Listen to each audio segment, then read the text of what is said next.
अमरावती जिल्ह्यात प्रामुख्याने कापूस, तूर आणि सोयाबीनचं पीक घेतलं जाते. मात्र गेल्या 11 तारखेपासून CCIचे खरेदी केंद्र जे आहे ते पूर्णतः बंद आहे आणि शेतकऱ्यांच्या घरात जो आहे तो कापूस तसाच पडून आहे.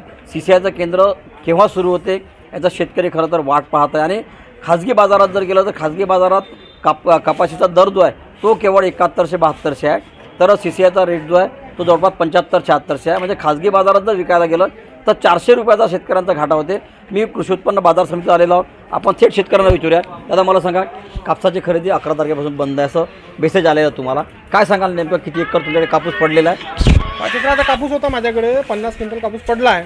परंतु 11 तारखेपासून खरेदी बंद आहे, त्यामुळे कापूस घरी पडला आणि खाजगी बाजारपेठेमध्ये 7000 ते 71 कापसाला भाव आहे. त्याच्यामुळे तुमचं काय नुकसान होत आहे? आमचं 5-6 हजाराचं नुकसान, 500-600 रुपयाचं क्विंटल मागे नुकसान होतच आहे. काय मागणी काय आहे? आमची मागणी तर 10,000ची आहे, कारण कापूस पुरत नाही. पांढरं सोनं आहे म्हणते, पण सोन्याचे आणि कापसाचे एके काळात सारखेच भाव होते आणि आज फार मोठी तफावत आहे. या देशाचा शेतकरी अन्नदाता शेतकरी आहे, पण त्याला योग्य भाव मिळत नाही. तुरीला भाव नाही आहे, कापसाला भाव नाही, सोयाबीनला भाव नाही. सगळी परिस्थिती विपरीत शेतकऱ्याच्या विरोधात आहे पूर्ण.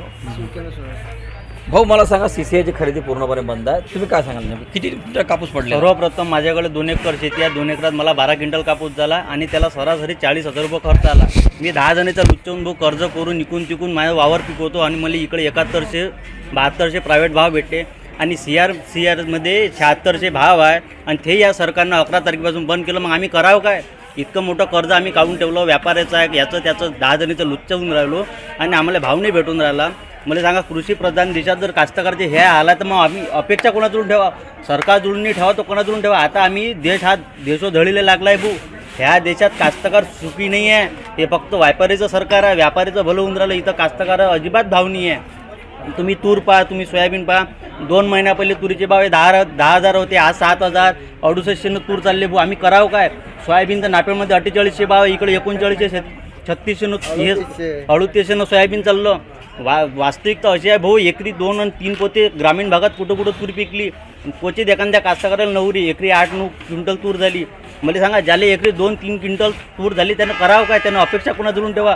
हे सरकार मार इकून तिकून लाडकी बहीण योजना असो, या विविध योजना ह्या लोकांना फुकट करासाठी काढून राहिला, पण शेतकऱ्यासाठी एक योजना सरकार काढून नाही राहिली. याची कुठं मी या लोकमत 18च्या माध्यमातून सरकारला विनंती करतो, तुम्ही काहीच नका करू. तुम्ही लाडकी बहीण बंद करा, सर बंद करा. फक्त तुम्ही कास्तकाराच्या इकडे लक्ष द्या, कारण हा कृषीप्रधान देशात या देशाची अर्थव्यवस्था फक्त कास्तकारच चालू शकतो.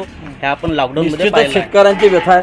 तुमच्याकडे किती एकर कापूस पडलेला आहे, काय सांगाल नेमकं? आमच्या घरी 15 क्विंटल कापूस पडलेला आहे अजून, पण अजून नाही विकला. भावच नाही आहे तर कुठं विकायचं? हां, मला सांगा तुम्ही. पहिले 7100-7200 भाव होता, आता 7,000 मागून राहिले कापूस. कापूस 7,000 मागत आहे. 7,000 द्यायला परवडते का?